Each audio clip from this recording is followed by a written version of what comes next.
Hello everyone, I'm Jo Ashbourne, the Senior Tutor Academic Affairs and Programmes at St Cross College, and I'm very pleased to welcome you to the 10th Lorna Casselton Memorial Lecture, both those of you here in person today and also everyone who's online watching the live stream.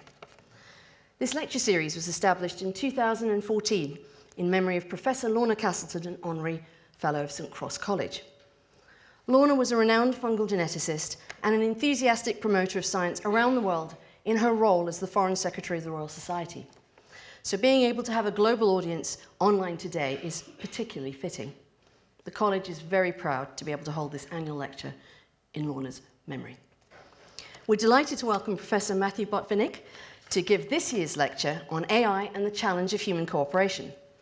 Matt is Senior Director of Research at Google DeepMind and Honorary Professor at the Gatsby Computational Neuroscience Unit at University College London. Matt joined DeepMind in 2016 after 20 years in academia, which started with a PhD in psychology and cognitive neuroscience from Carnegie Mellon University, followed by faculty positions at the University of Pennsylvania and Princeton University. Matt has authored more than 150 peer-reviewed articles, and his work at DeepMind straddles the boundaries between cognitive psychology, computational and experimental neuroscience, and of course, artificial intelligence. Matt, we're very much looking forward to your lecture. Thank you. Thank you so much for that kind introduction and for the invitation to present here today. It's kind of a relief to be behind the podium, actually. One thing that doesn't show up online in my bio yet is that I did something crazy this year and decided to go back to school in addition to keeping my work going at DeepMind. So I've been going to law school for reasons that I think will come across in my talk. But as a consequence, I've been sitting in lecture halls with people half my age for the last year, and so it's just a relief to be doing something age appropriate for one day. And I guess reconnecting with the rest of my, my intellectual identity. So yeah, I want to talk about AI and the challenge of human cooperation. Let's just start with AI and ask, what's going on in AI? And I think the answer is, it's just so hard to keep track. I don't think I've ever used this expression before, but it seems apt. What is even happening right now? Even for people working in the industry or people on the front lines in academia, it's just hard to keep up with everything that's happening. Here's how it feels to me. So the current, I guess, generation of AI researchers, I think, view the AI revolution that we're in right now as essentially dating back to around 2012, where many of you may know, neural networks kind of caught people's attention, again, after having gone out of fashion for a while, because they allowed a victory at an image classification competition at a well-known computer science meeting. And then people started coming back into neural network research, and the breakthroughs then sort of started happening at an accelerating pace. So I'm proud to say that some of them really came from the company where I work. In 2015, there was a very important paper about artificial agents playing Atari games and learning how to do that from experience. And then in 2017, many of you will remember the breakthrough in Go and this big tournament that took place in Korea and then in China. And then, of course, fast forward to a couple of years ago, and we started hearing about these large language models. And I think it was, the newspapers started talking about this when ChatGPT hit the shelves, so to speak. But I think for people in industry, we were already realizing something paradigm shifting was happening a little bit earlier than that when GPT-3 came out. And of course, for those of you who know the field, you'll be aware that there were already large language models being built at a number of organizations and labs, but it became clear around that time that scaling up was going to lead to impressive capabilities, and eventually it led to commercial viability, and that's, I think, arguably what's triggered the kind of furor around AI that we're living through now. So I think that's the way it looks to most people working in the field, especially young people working in the field. To me, it looks like this. I I started doing what's now called deep learning research back in the 90s, and it had only been recently invented. Many of you may recognize the cover of this famous book that introduced many people to what was then called connectionism. Strangely, the techniques we're using now are eerily similar to the ones that were introduced back then. What's changed, arguably, is that we have the ability to scale up those systems through massively larger compute resources, massively larger data sets. And so we can see what the techniques can actually do at scale. But this recent renaissance in AI or renaissance in deep learning is just a little piece of that. And then, you can arguably pan back further and start with the birth of AI in the 1950s at a famous meeting at Dartmouth. And you can see that what's happening now is just a little blip in this history. So I think it's important for us to keep in mind as we assess the situation that we're just seeing the beginning of a new kind of phase in AI research, and it's only been a few years. So it's hard to tell what it'll become. It's already the technology is obviously pretty amazing. I did my duty as a Google employee and watched I/O a few days ago, and I have to say, even for those of us who build this kind of technology, the capabilities, are still pretty startling. If you could build a time machine and take I/O back a couple years and show it to me and my colleagues, we would be incredulous. That's how fast things are evolving. At the same time, at least some people are starting to get over it. There was this story in the New York Times just a couple days ago, an opinion piece, basically saying, it's not all that they're telling us it is. It's not as big a deal as everybody's pretending. It has these flaws, it hallucinates, it gets things wrong, it can't plan, so, get over it. It's not what they were promising. This is predictable. Right? Many of you will be familiar with the famous hype cycle, where there's an initial burst of enthusiasm and then inevitably a trough of disillusionment, and then over time people kind of equilibrate. What I would say, and I should add parenthetically that my prognostications are probably no better than anybody else's, but I'm here at the podium, so I'll go ahead. I think there's some truth to this skepticism. I think industry has added a little bit of hype to their release of some of these systems. But I would also say, don't fall for the anti-hype. What's going on now is really quite fundamental, and a lot of the problems that people like to concentrate on, hallucinations, factuality, these are technical problems that I think it's obvious will be resolved over time. So, this technology is here and it's world-changing. And to put it directly, I think most of the people I work with will be truly shocked if within the next 10 years, let's say, we don't have something like the operating system in the movie Her, by which I mean useful AI systems that can talk to you in a naturalistic voice, that can take in video from the world, make sense of it, and help you with things, including making airline reservations or getting a spreadsheet started on your computer and that sort of thing. If that doesn't happen in the next 20 years, something truly shocking has happened, because I think the technology is almost there. And that's a reason for us to actually circle back to this question. What is happening? What does all this mean? What is this technology going to do to us? And what do we need to do to it in order to maximize the possibility that human flourishing is protected and maybe enhanced if we're lucky? So that's what I want to talk about. Because, of course, we're not bringing this technology into a utopia. The world is complicated and messy. Feels messier now than it has in a while. And so I think it's a good moment for us to be thinking hard and critically and humbly about what kind of technology we're going to insert into some of these fragile situations. Most people who've been in the tech industry for long enough to remember feel now that that kind of clear-eyed questioning didn't happen to a sufficient extent with the introduction of social media.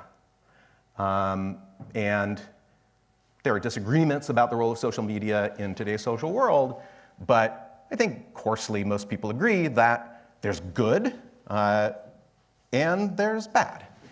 And there might be some things about social media that if we had designed them differently, we might have amplified the good and maybe avoided some of the bad. So I think that's the same process that we have to undertake now with AI. And the way that I think about it is shaped in part by a set of laws of technology that were introduced by Melvin Kranzberg, a historian of technology, a few years back. There are 6 of these laws, but the one that I want to mention is his first law, which says that technology is neither good nor bad, nor is it neutral. And we'll come back to that. So in my view, the places where humanity is most susceptible to the effects of technology in ways that we really care about have to do with collective action. Our ability, or sometimes inability, to cooperate to bring about outcomes that we all desire. We're really good at collective action. That's why humans are so successful. But we also fail, and sometimes fail catastrophically. And the reasons for those failures have been studied by social scientists and mathematicians, game theorists. And many of you will be familiar with the kind of schemas that they've come up with to explain why collective action or coordination is sometimes very tricky. So one familiar schema is that of the prisoner's dilemma. So you can think about this as a little just so story that kind of bottles the difficulty of coordination in a kind of mathematically tractable form. So imagine you have these two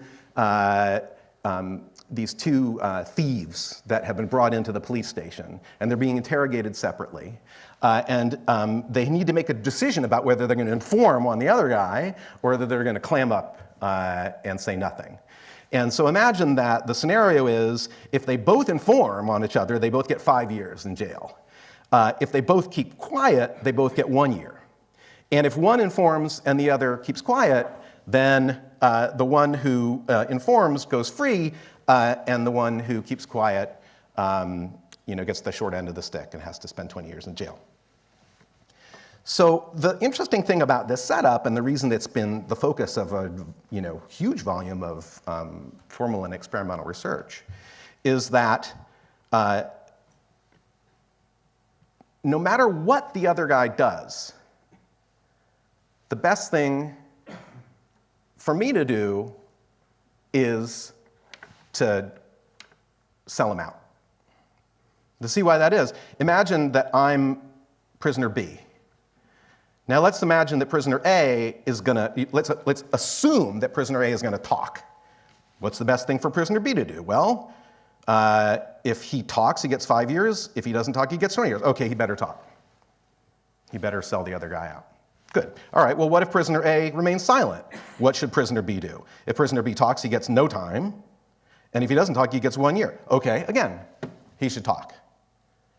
So if you don't know what the other person's going to do, the best thing for you to do under this logic is to sell the other guy out. And if both guys inform on their friend, then they both get 5 years. Obviously, they'd both prefer to get 1 year if they could only figure out how to coordinate so that they could both keep quiet.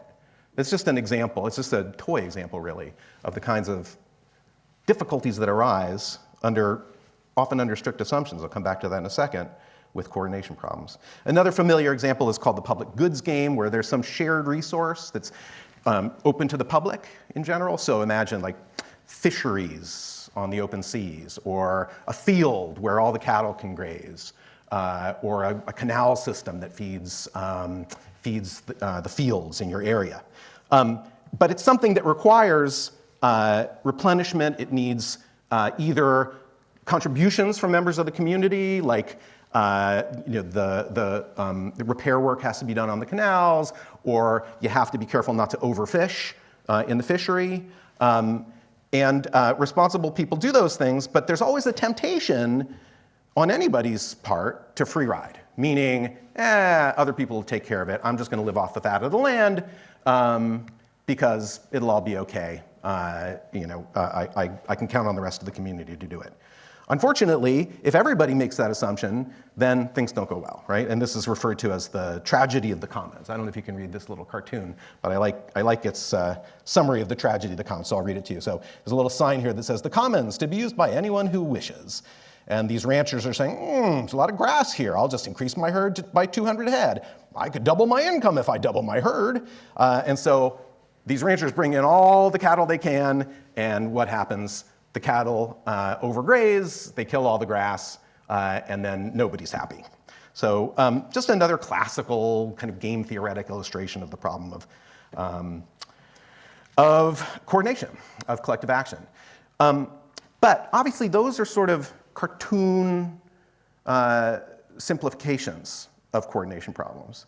And in real life, we can talk to each other, we can make agreements, we can write contracts, we can build government institutions that help us to solve these coordination problems. And the kind of logic and structure of those arrangements was famously studied by Elinor Ostrom, a Nobel Prize winner who summarized a lot of her work in this fantastic book, which I highly recommend. She studied real-world examples of successful and unsuccessful collective action, things like fisheries, things like aquifers, things like canal systems, irrigation systems, and looked at what made successful versions different from unsuccessful versions. Actually, as revolutionary as her work was, when you look at the details, they're not completely shocking. There are things like, well, people have the ability to sanction one another for free riding. Or there are clear rules that everybody's agreed to on the way in, things like that. These are just institutions. But they're so important. Those institutions are so important because they're what allow us to get over what might be these pitfalls that we see in oversimplified situations. So to conclude my motivating comments here and get into some research, I'll recall something that the head of DeepMind, Demis Hassabis, said in an interview recently. He said, AI is the most important invention humanity will ever make. And maybe it's hard to disagree with that.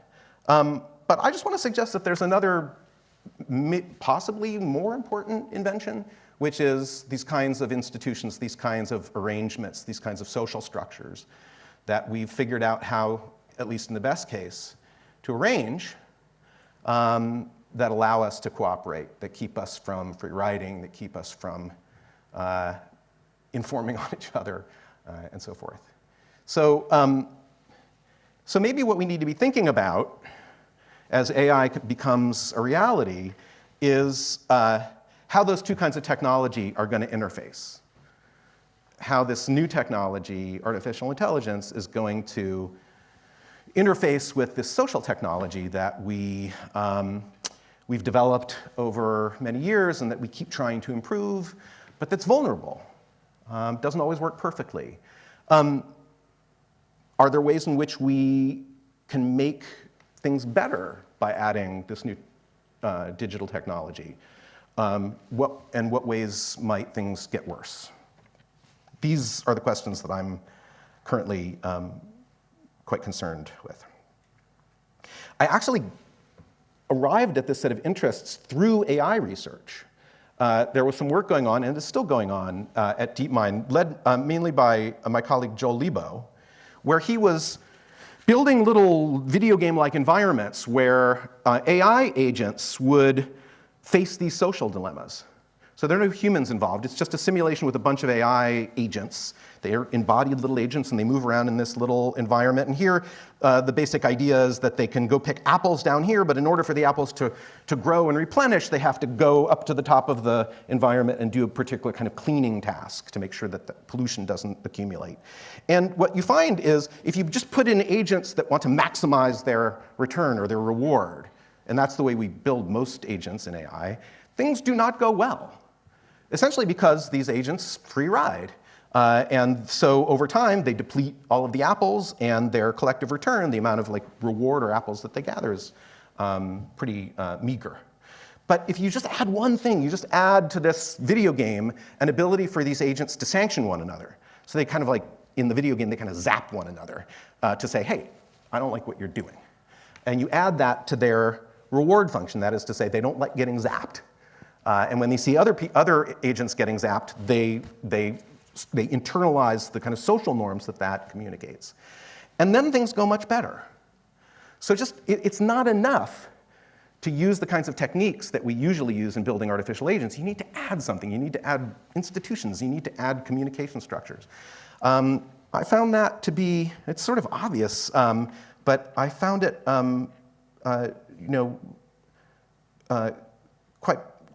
to be quite a profound, the more I thought about it, the more I realized what it might mean about AI and human interaction. So that's what I want to talk about. I want to talk about a number of studies that we've done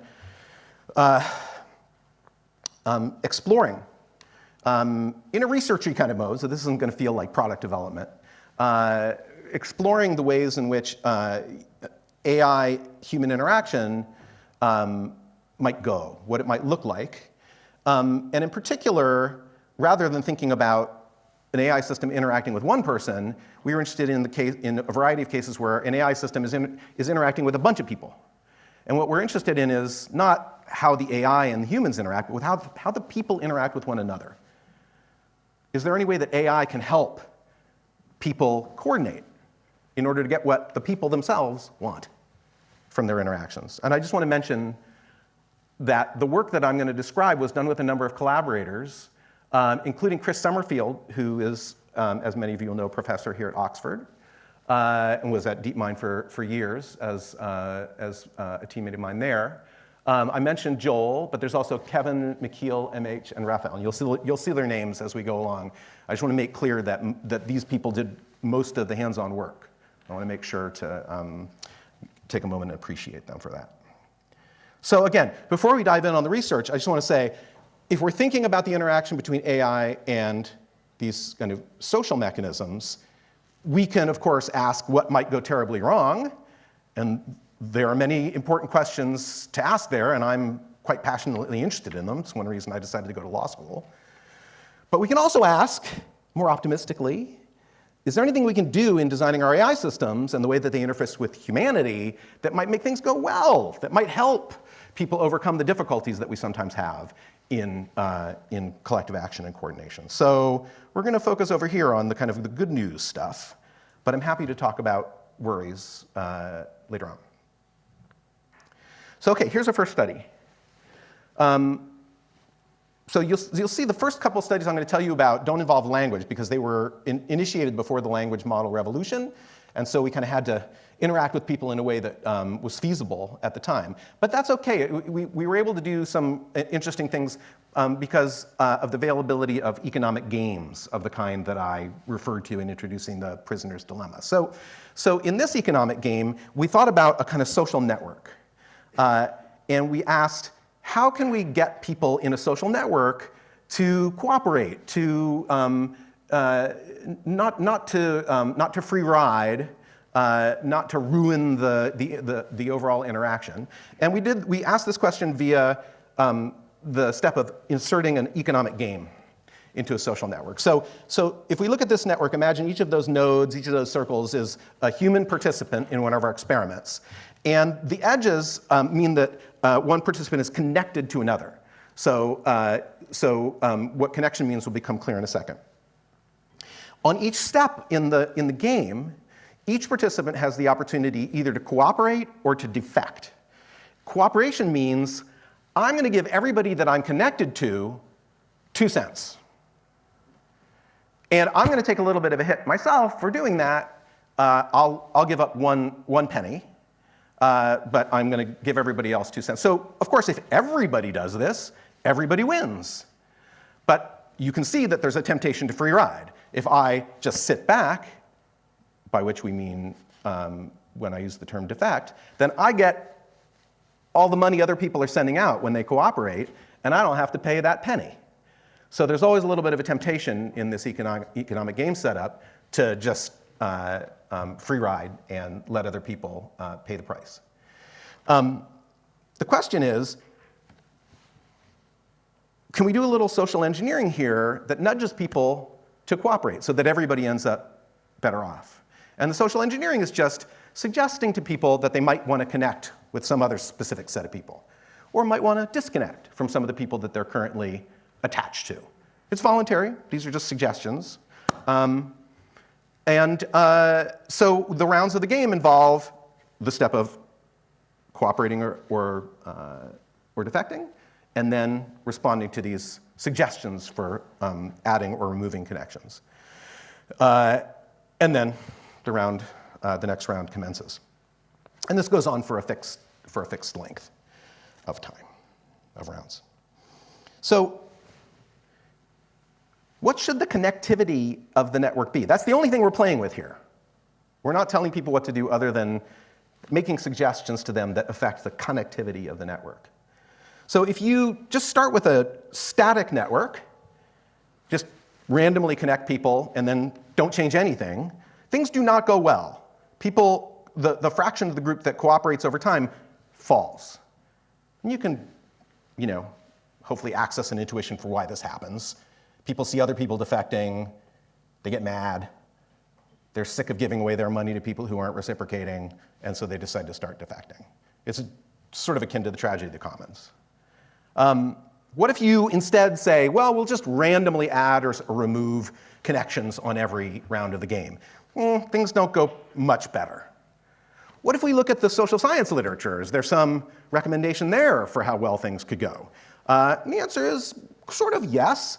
There's an idea for how to update these networks by hand, essentially, according to a simple algorithm that just says, well, on every step, remove some of the links between defectors and cooperators, and then beyond that, just add and subtract a few connections randomly. We'll call that the cooperative clustering algorithm.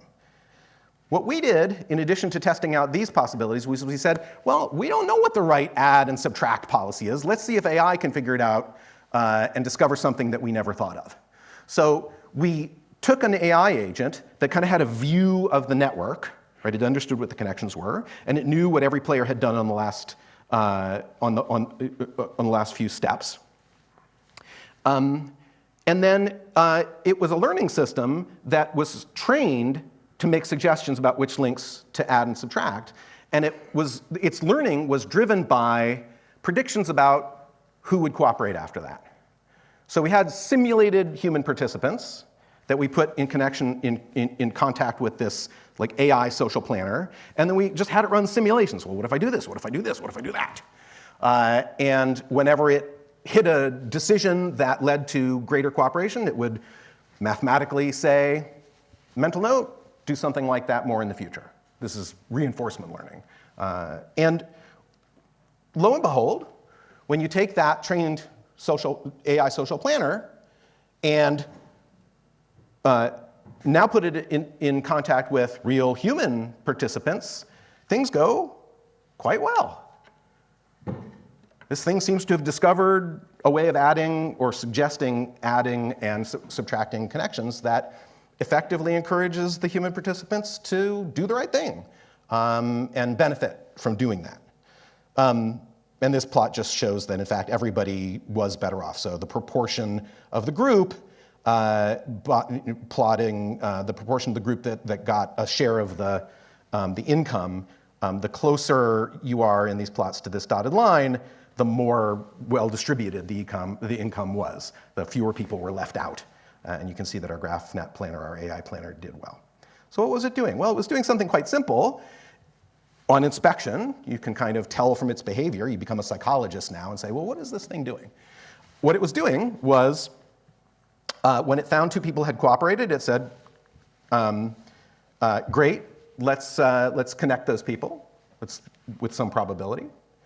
If two people were connected, if one person cooperated and the other defected, if they were already connected, the AI planner tended to say, well, it had a 50-50 chance of saying, maybe you should disconnect. And if they weren't already connected, it had a 50% chance of saying, maybe you guys should connect.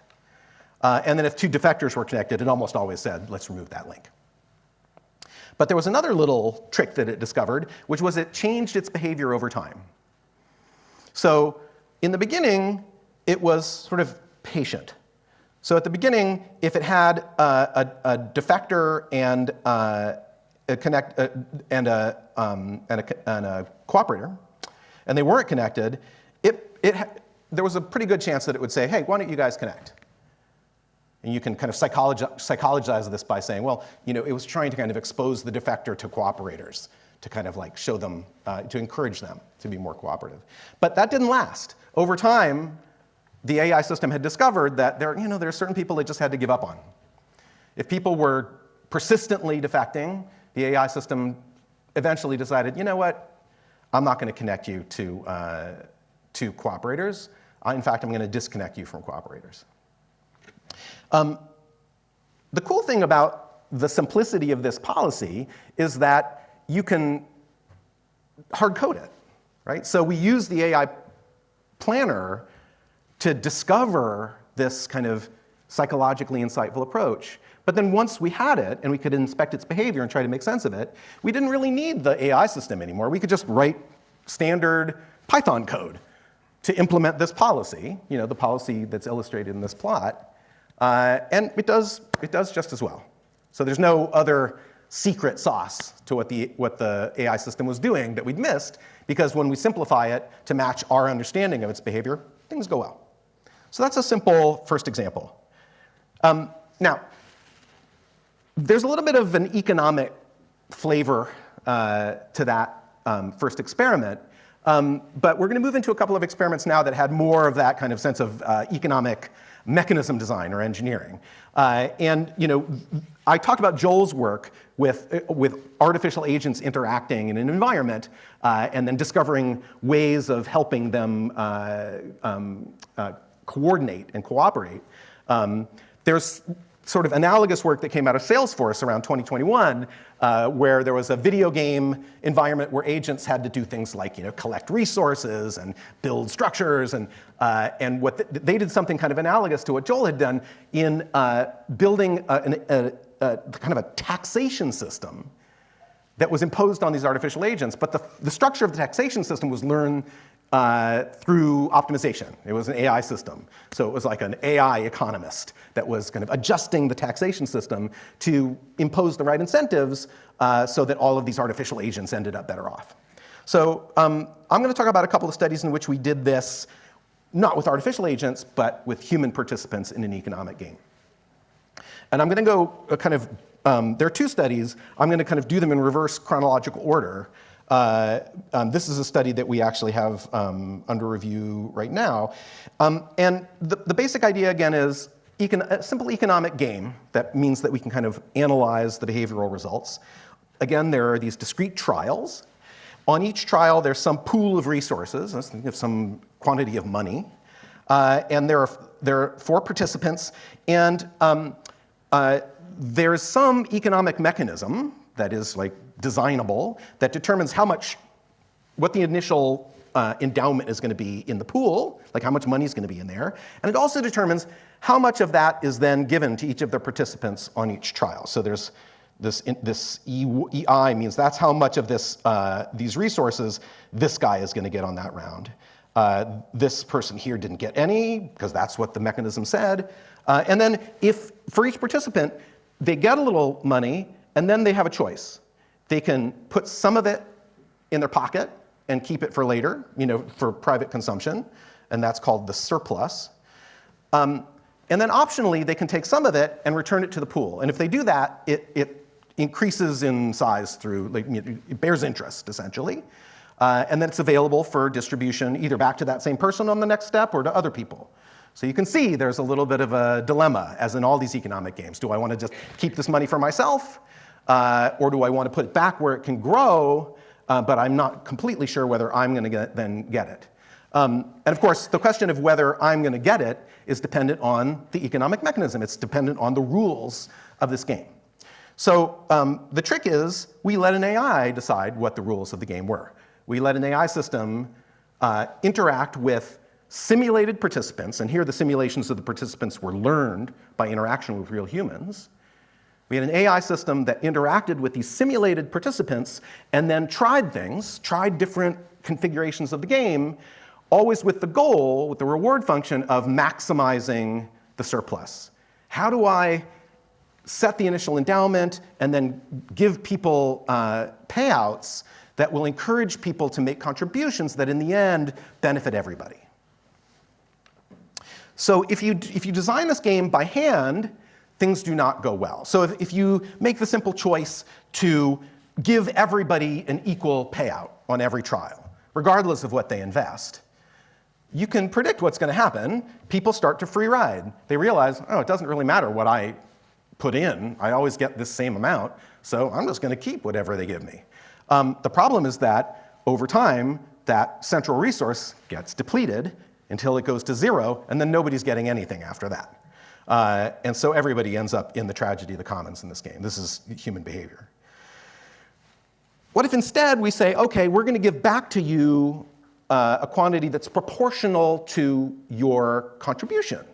That seems fair. The more you put in, the more you get back. Well, that does go well, but only for one player.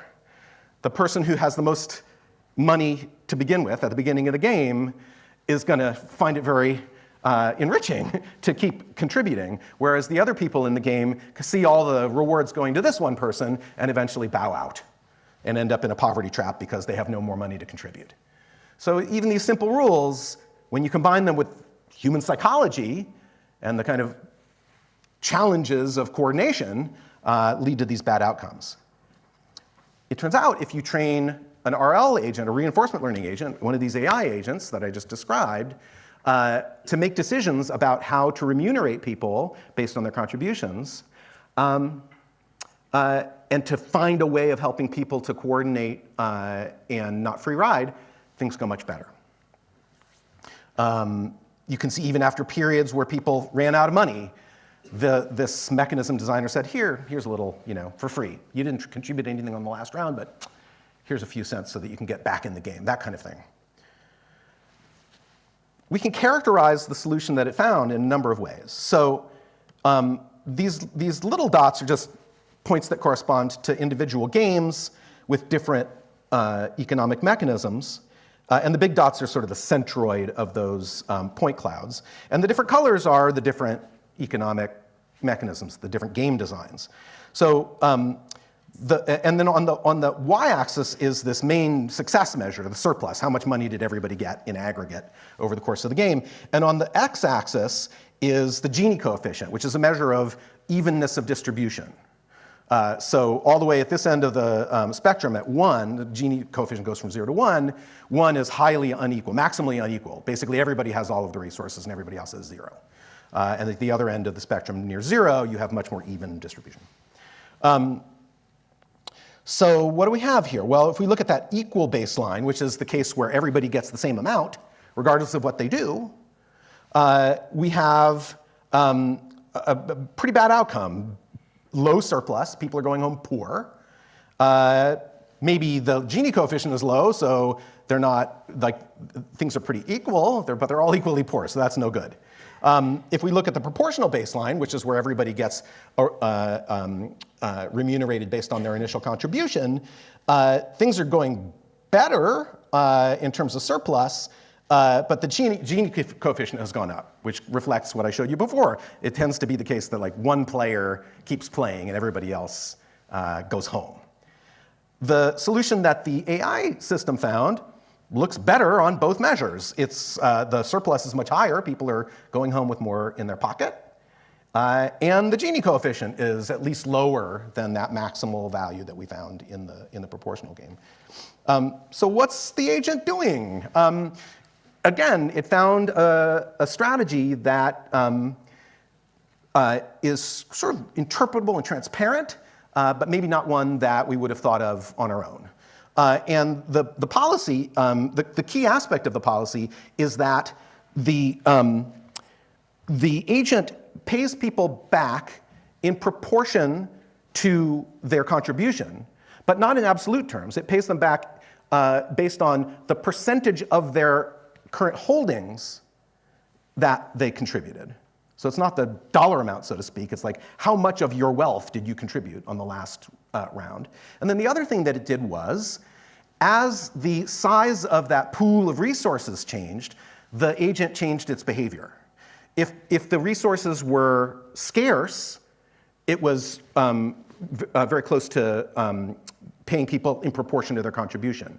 When the resources were burgeoning, however, it shifted its behavior to become much more egalitarian, to give everybody much closer to the same rewards. That's what this downward slope means. Probably not important to absorb any more of that plot. So again, like, these are understandable decisions. This isn't explainable policy, but maybe not one we would have thought of. And when it turns out that when you use this policy with real human beings, with real human psychology, things go well.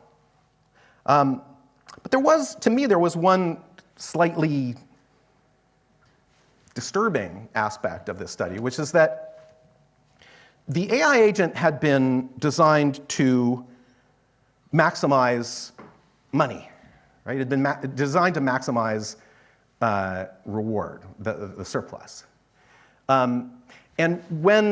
So again, we did that same thing I described in the last study. We took what we thought we understood to be the agent's policy, and we hard-coded it.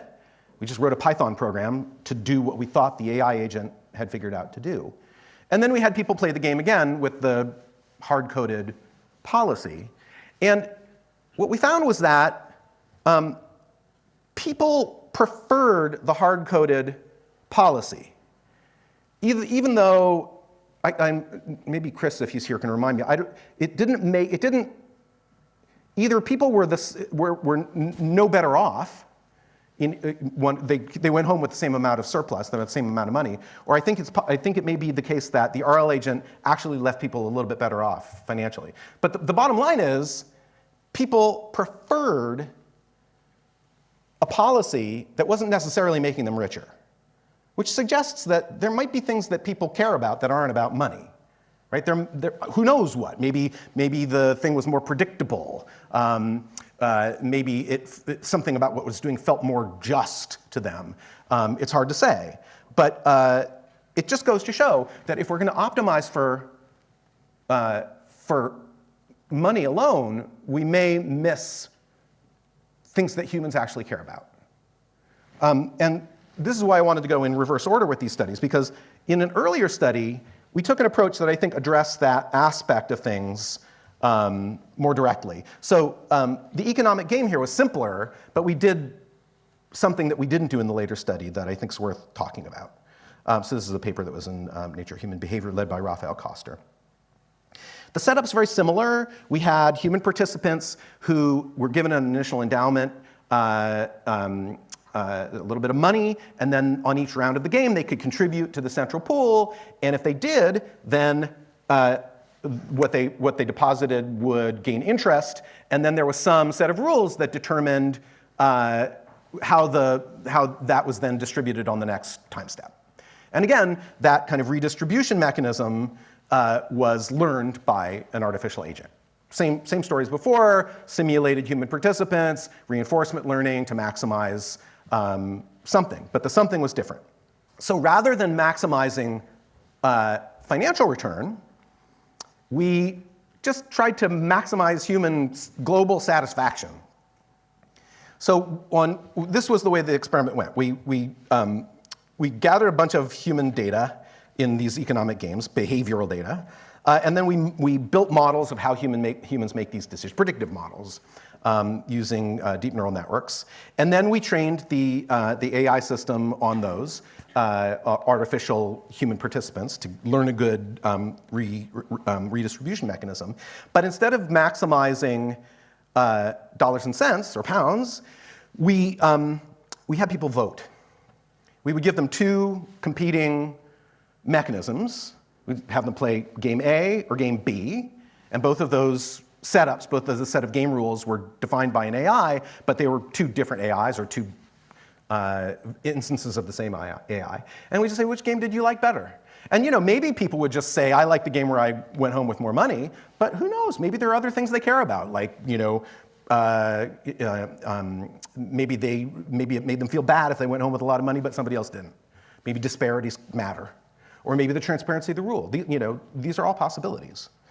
And the point of doing this with AI is that we don't have to know, right? We don't have to guess what people want.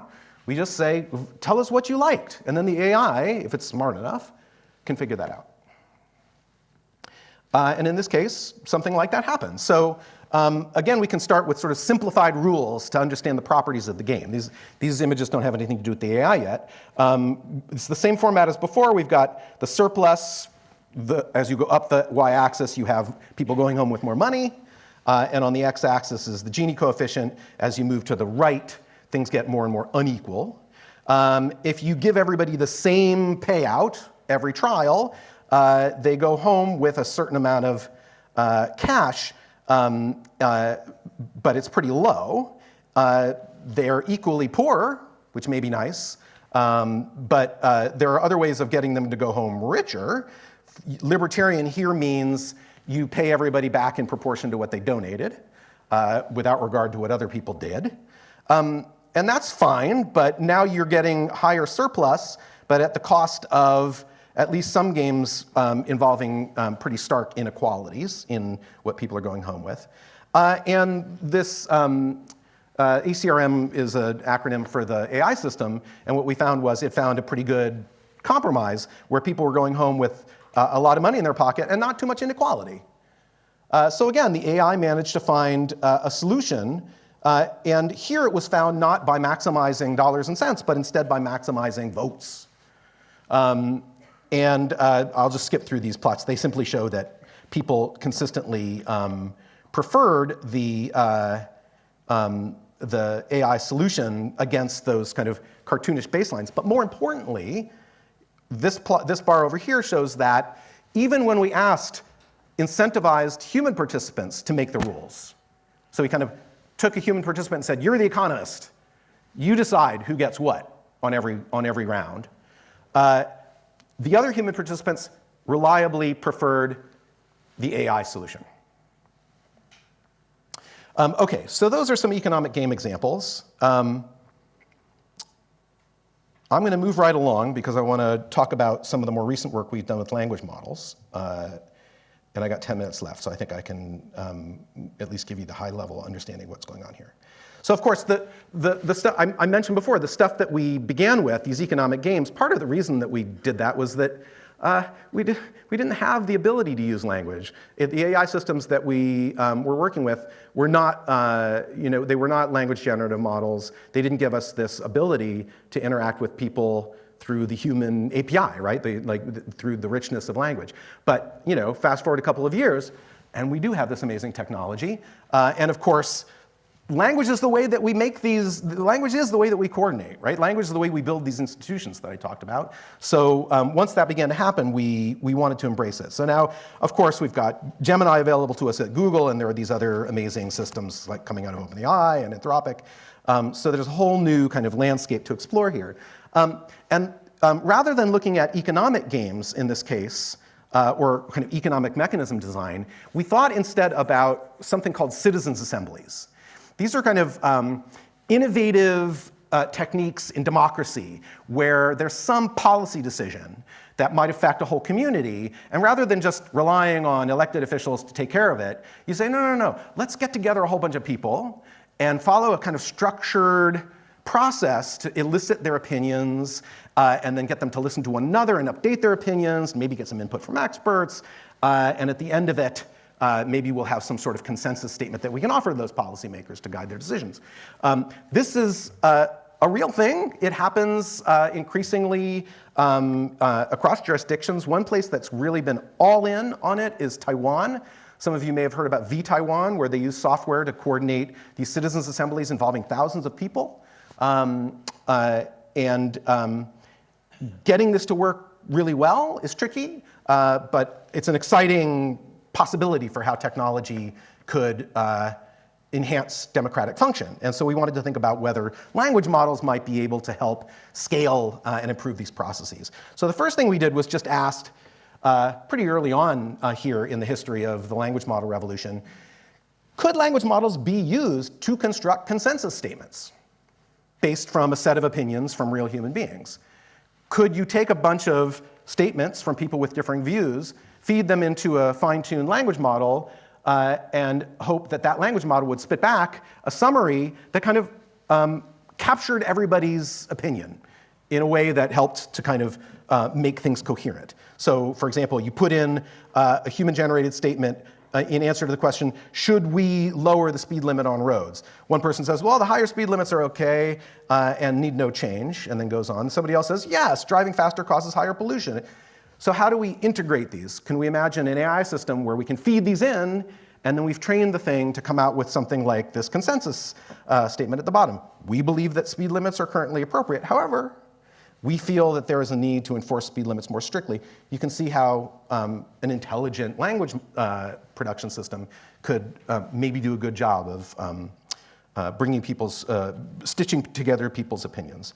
And what we found in this first study was, well, yeah, actually, even early on in this kind of lineage of language models that we're now seeing unfolding, you can do pretty well. So we compared fine-tuned language models against kind of out-of-the-box, off-the-shelf language models.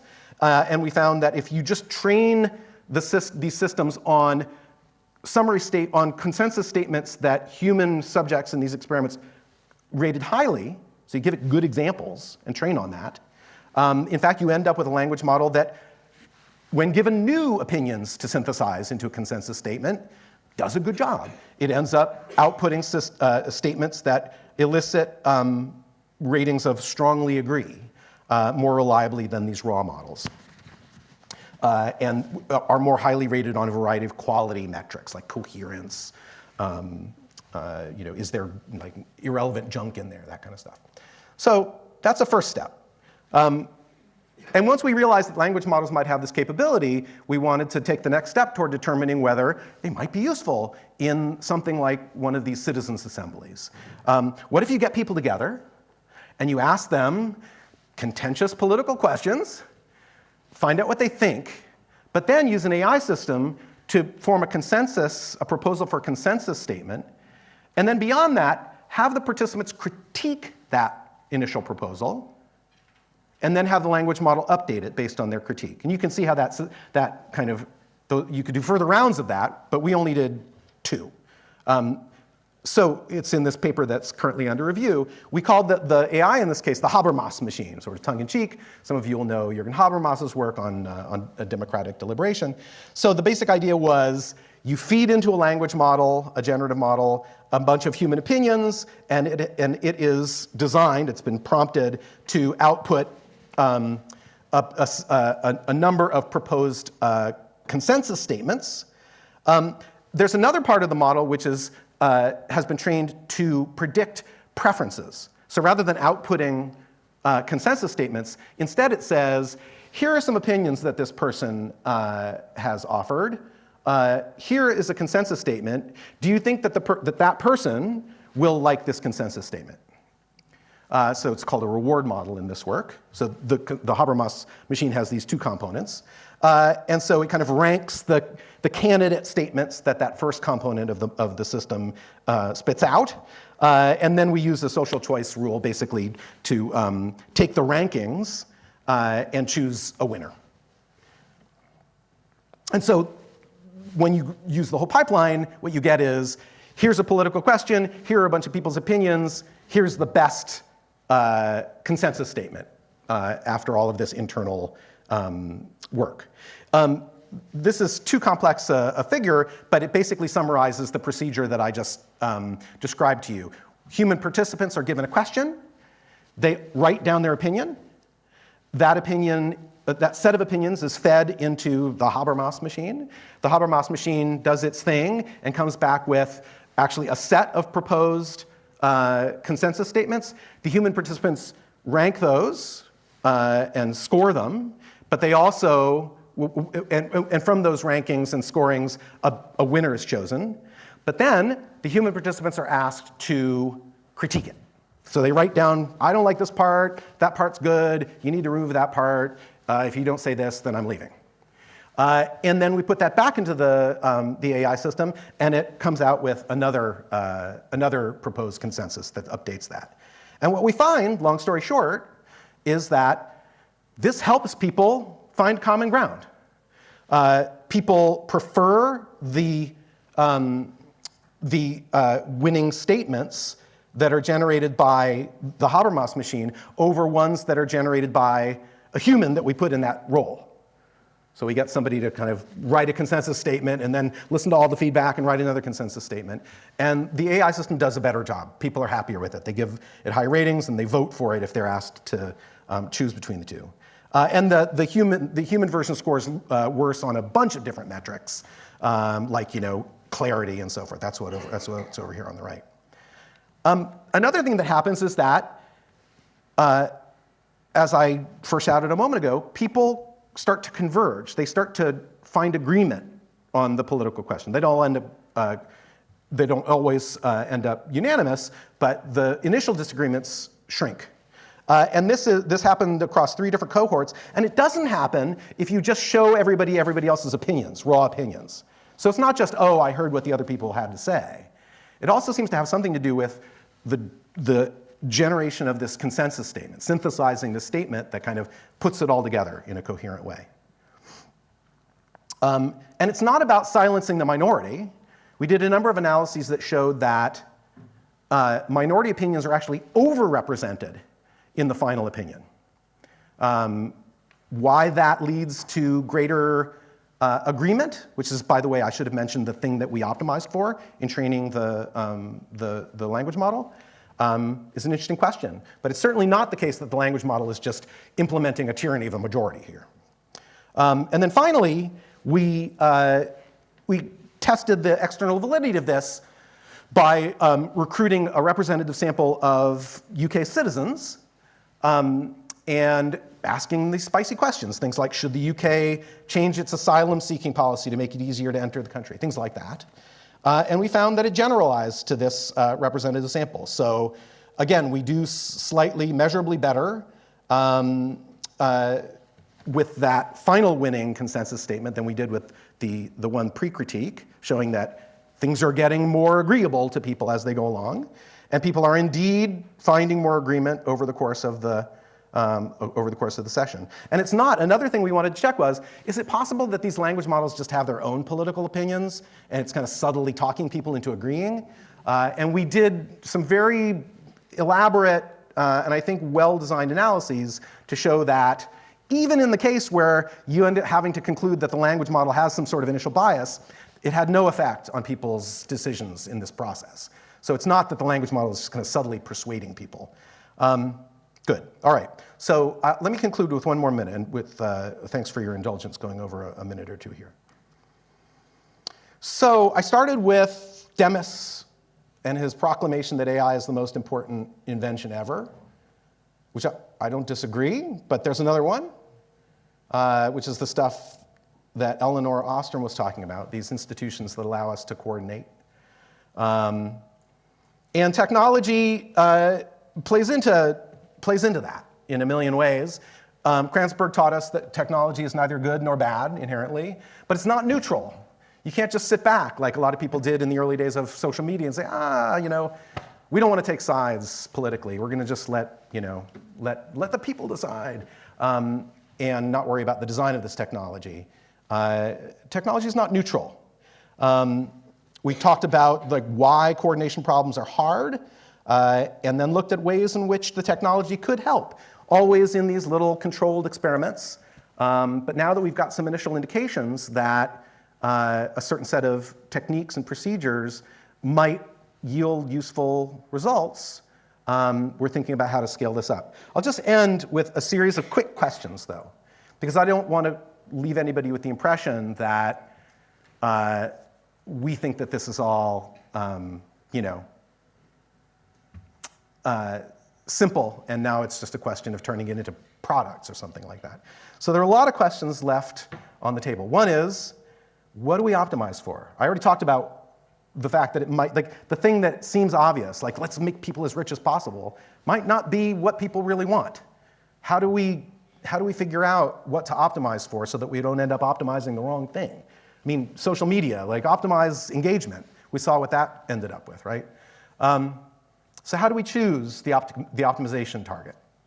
Voting is nice, but we know voting also has its pathologies. What about human autonomy? I'm talking about social planning, right? Even I, doing this work, feel a little uncomfortable. What about human autonomy? What about people's free choice?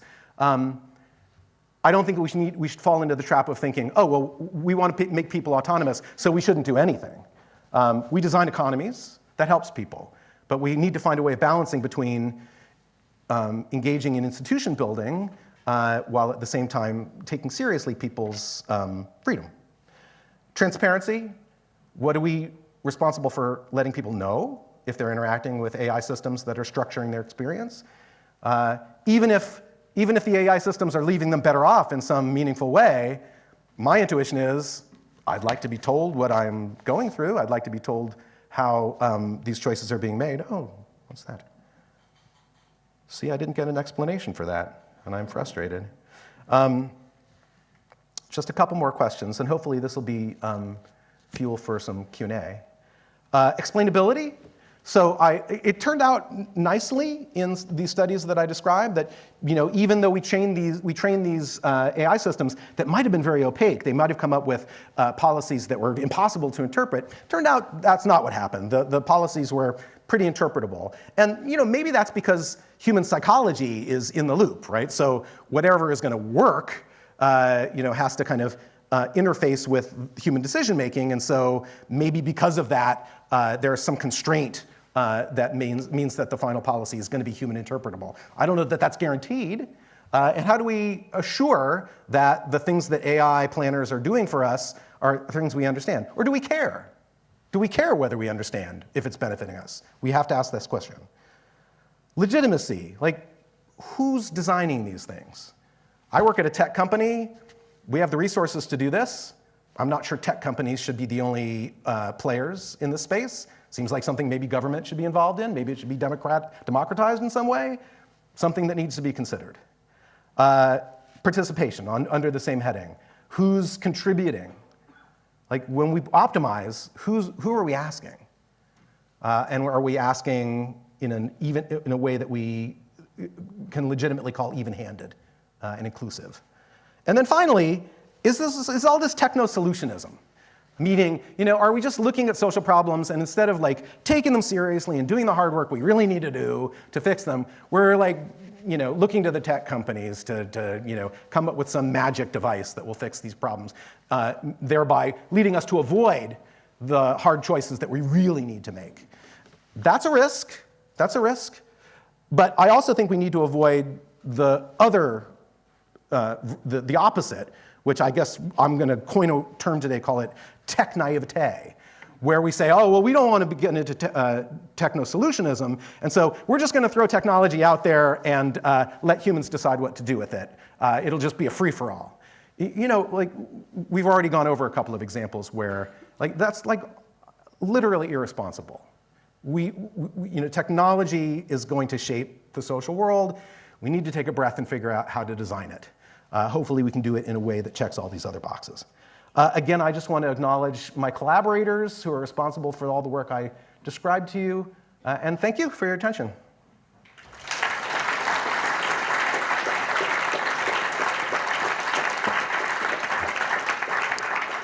So anybody who has to leave, please feel free. But I understand we have time for some Q&A, so let's throw it open. I'll just, anybody who has a topic, please raise your hand. I see somebody pointing over there, but I don't see the hand. Oh, there it is. Great, yeah. This is really excellent and interesting research. I work on moral judgments of AI and how people feel about AI in various generative contexts like LLMs and art generators.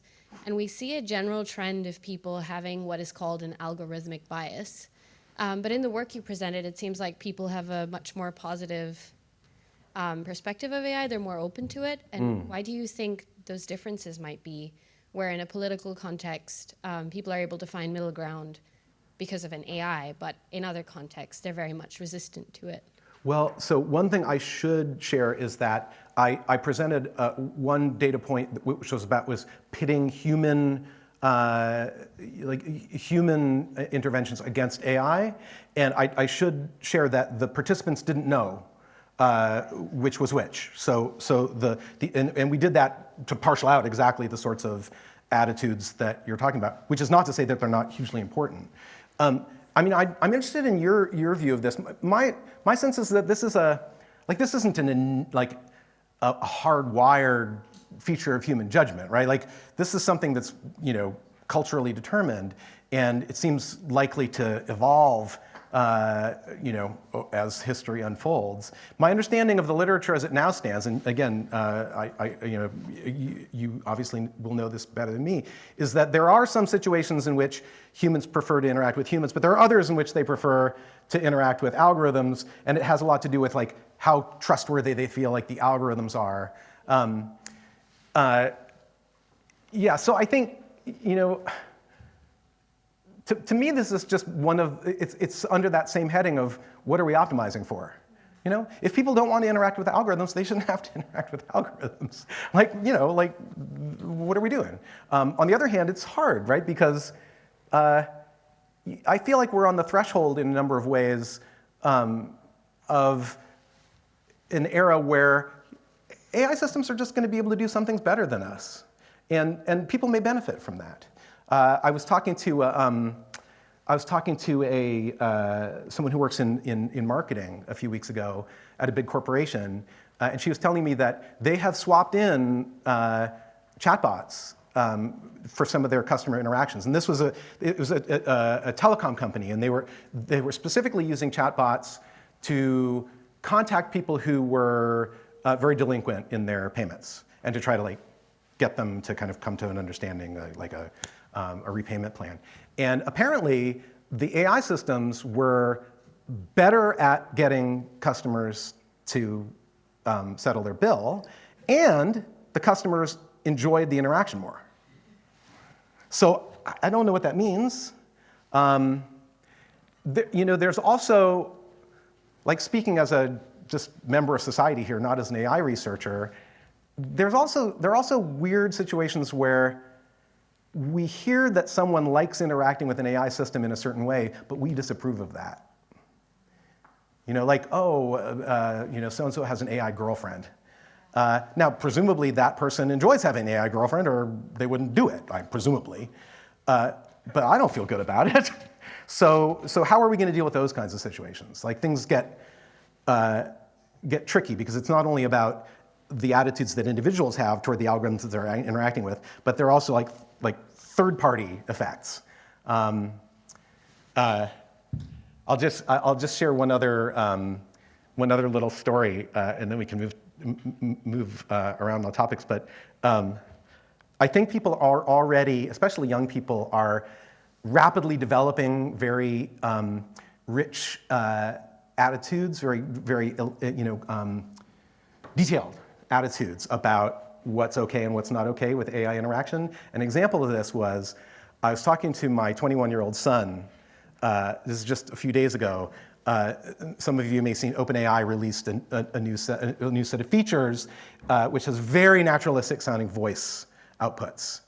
And they released a video of somebody interacting with one of their chatbots. And the scenario was, he said, "Hey, GPT, I'm about to go to OpenAI for my job interview. Do you think I look okay?" They were showing off the video capabilities.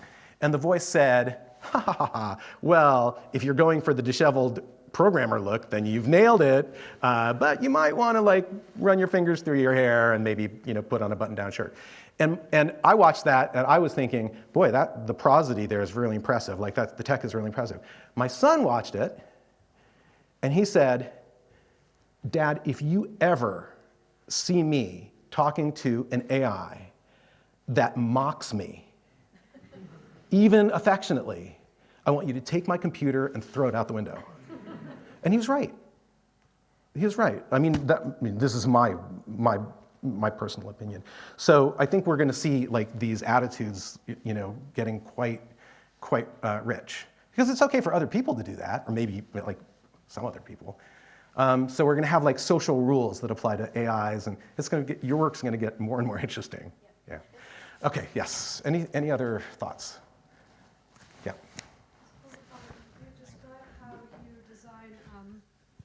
How you design a mechanism to kind of give a certain population of humans what they want.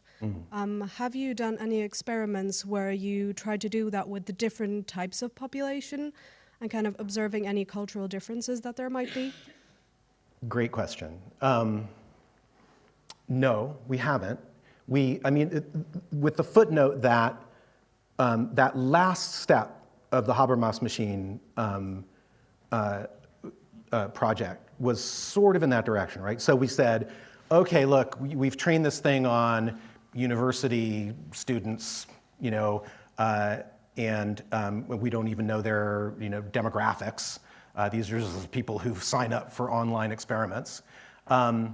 What if we take this thing and without retraining it, we now apply it to at least a nominally different population, which was this, we partnered with this external agency that specializes in structured sampling methods to get like representative samples of, in this case, UK citizens.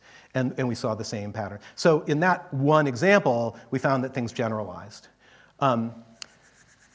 Things get really complicated when you consider applying these techniques across more divergent kinds of community, right, where values may be quite different. And then you get into a lot of the questions that I had in mind when I made that last slide, like how much flexibility do you want? Are there any communities where you don't want to give the people what they want? Like what about online extremist conversations? Do we want to just give them what they, it's a reductio ad absurdum, I guess, but those communities exist. So there's this deep problem about how to be inclusive and acknowledge diversity, while at the same time, trying to maintain some sense, decide whether there's anything that you don't want to bend on. And then again, who's you? Like, who gets to say? So again, like the reason I added that slide at the end is there are some deep problems here. The only other thing I'll add to that, though, is that I think people are kind of becoming more receptive now. But early on when I talked about this work, let me tell you the story. So in like 2019, I gave a talk at DeepMind where I said, at that point we were doing mostly video games, right? And I said, well, this is all really exciting stuff, but what's going to happen when we run out of video games? The beautiful thing about video games is what to optimize, right? Because you want like the points. You maximize points, or you want to maximize probability of winning.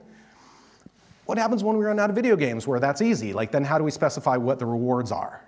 And I made what at the time struck people in the AI community as this really way out wacky proposal, which is maybe we should start thinking about how to maximize human welfare.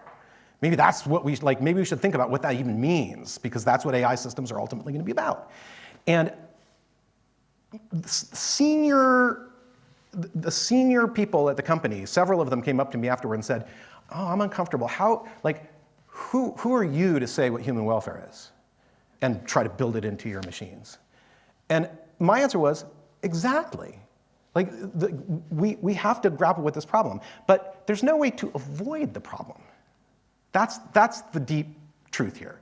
There's no way to avoid that problem. We face this problem every day. Like the UN is struggling with this problem. It's not a technology problem, if you see what I mean. You know, deciding what's good for humanity is something that you have to decide as you build institutions. And that decision is fraught with all of these contradictions that I tried to flag. It's going to be no different with AI. But that doesn't mean we shouldn't grapple with it in AI. This is the techno-naivete that I was referring to before. Like, AI is just going to be another domain in which we have to ask the same questions and struggle with the same dilemmas that are just baked into the human condition. That's my view. Good. Okay, I'll get off my soapbox. Yes.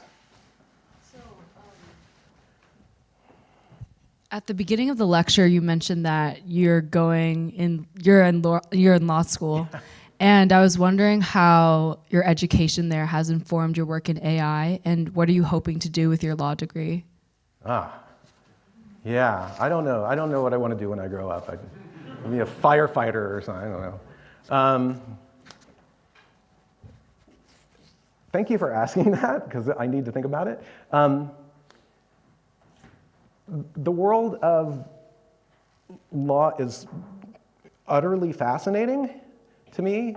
I don't think it would have been so fascinating if I'd gone to law school right out of college, because there's so much ambiguity and so much contradiction in the law, maybe especially American law. But you know, I think it would be very easy. It would have been very easy for me if I had gone to law school right out of college to sit in a criminal law class and just cluck my tongue, you know, every time I heard about some incongruous verdict or some disheartening statistic. But my attitude about it is quite different, having studied psychology and just lived on planet Earth for longer. You know, I just see those ambiguities and those flaws as, you know, resulting from the ongoing struggle to handle a lot of these dilemmas that we're faced, right? You know, we want security, but we don't want to, you know, completely ruin particular communities by making policies that might superficially increase security, but they leave these communities devastated. You know, like, there are hard trade-offs to navigate. And I'm not saying that the law, as I'm learning about it, does a good job in all cases, but I'm quite sympathetic to those dilemmas. The other thing I guess I'll be honest with you, the reason I went to law school had very little to do with AI. I just found myself worried about the rule of law in the US. I know I'm not alone in that concern. And I guess I wanted to find out what the rule of law is. What I've taken away from the experience so far is that it's messy, but it kind of works. And there's a process for improving it. And I think those are lessons that could be imported to AI work, right? It doesn't have to be perfect. We have to be patient and understand that there are always trade-offs. To be honest, I find a lot of discussions about AI, like AI safety, like bias in AI systems, to be unfair in that way. In the sense that, you know, you see an AI system that has a bias, and you just jump to the conclusion that AI is somehow fundamentally flawed. And I'm sure a lot of the AI systems that are being studied in those contexts are terribly flawed.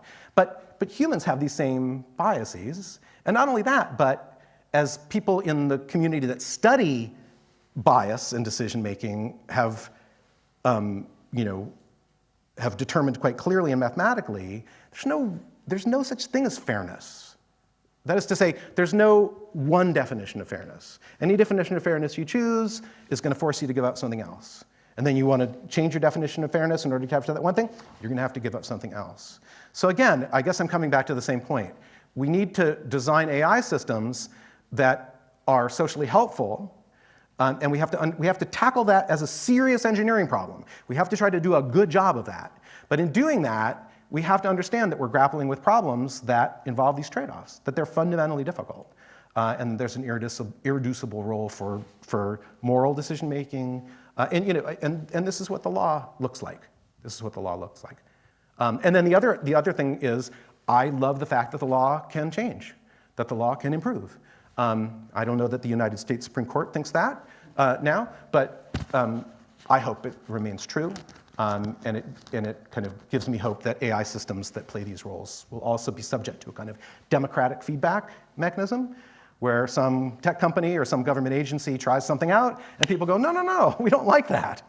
So, hey, representative, I want you to pass a law that says we can't do that thing. That's no good. That's the way it's supposed to work, right? It's a self-improving system. So I hope that's what we get.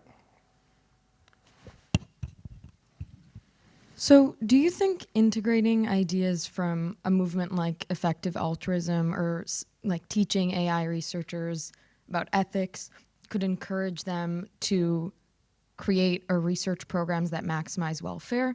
Like what would be next steps to encourage algorithms like this? That's a great question.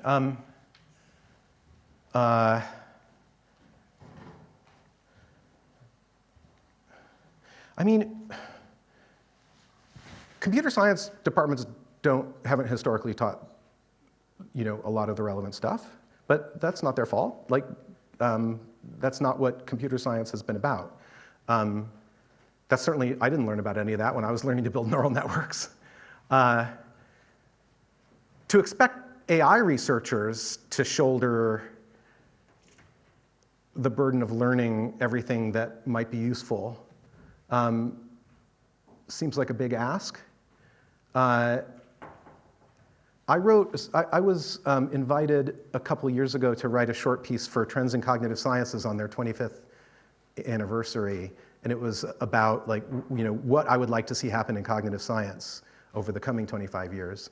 And I ended up writing about how I would like to see cognitive science embrace, along with its other current, what's in its current portfolio, the task of improving AI and making AI helpful to humanity, which means getting linguists involved, getting philosophers involved, getting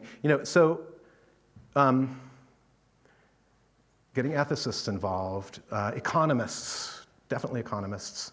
So I don't know, it does seem to me like the sort of thing where we're going to have highly interdisciplinary endeavors. I don't know how to make that work, right? I don't know how you get people from all of the disciplines that are relevant and get them talking in a productive way. As I was intimating in some of my earlier comments, we also need a kind of democratic feedback process. I think this citizens assembly kind of stuff is like a kind of cool possibility if we can scale that stuff. In fact, some of the tech companies, and in fact the UN as well, are using online citizens assemblies to get input on AI regulation and AI safety. So in a way, that's already kind of pointing in this direction.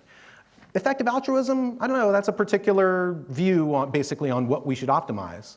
And people with those views deserve a voice. But if people want to argue against that, what we need is a Habermasian-like situation where people can discuss these things and not just throw spitballs at each other on X, right? We need a way of getting back to what this democracy thing was supposed to be about, which was reasoned, open-minded debate that takes place in a setting where the setup at least keeps alive the possibility that there will be some point at which the community can make a decision. And it's that meta level that I think is most fruitful to think about, right? It's like, how do we create that environment for this improvement process that I was talking about? How do we get that going again? Hello. So I work a lot in using lessons from cognitive neuroscience to build better learning models for vision and decision making, Great. in Atari games and stuff. Love it. And one of the things that I find fascinating is how building better AI systems can inform you more about how you perceive and understand the world. Mm-hmm. It's some things that it makes a lot of sense, but you never really codified it until you actually did, and then you realize, wow, it's really interesting how we see the world. So since you do a lot of work on social modeling, I just wanted to hear, what are your most interesting findings or realizations about the human psyche, that especially that you do so much social modeling? So yeah. Wow. I mean, to be honest, I think the best people to answer that would be McKeel and MH and Chris, who were really hands-on with the data, right? And talking to the participants. I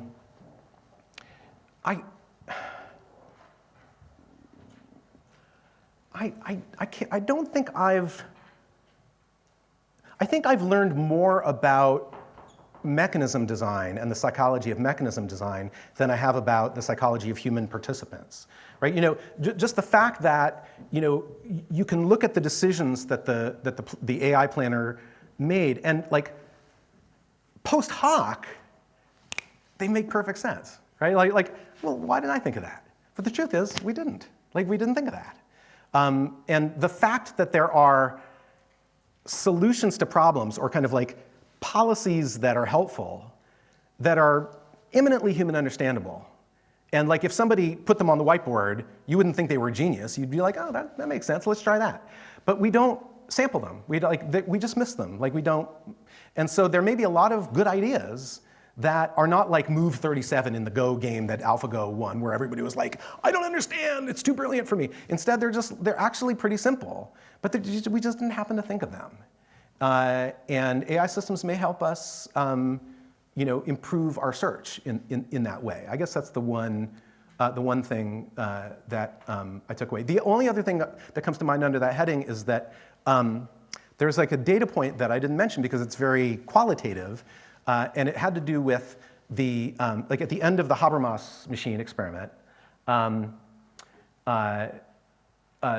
McKeel and MH and Raphael gave participants an open-ended questionnaire. So there was a bunch of closed-ended questionnaire questions. But then there was just do you have any comments? What was this like? Anything you want us to know? And MH said to me at one point, he said, MH is a psychologist by training, and so he's done a lot of human experiments. And he said, I have never in my life done an experiment where the feedback was, man, this was fun. I came away feeling better about humanity and other people. And people really it made them feel good to be involved in this kind of exchange, even though it was machine mediated. And that surprised me and made me feel maybe we should keep going with this. Maybe there's something here that's pro-human. Yeah. So I'm happy to stick around and talk one-to-one with people, but I guess we better leave it there. Yeah. I'm afraid so, yeah.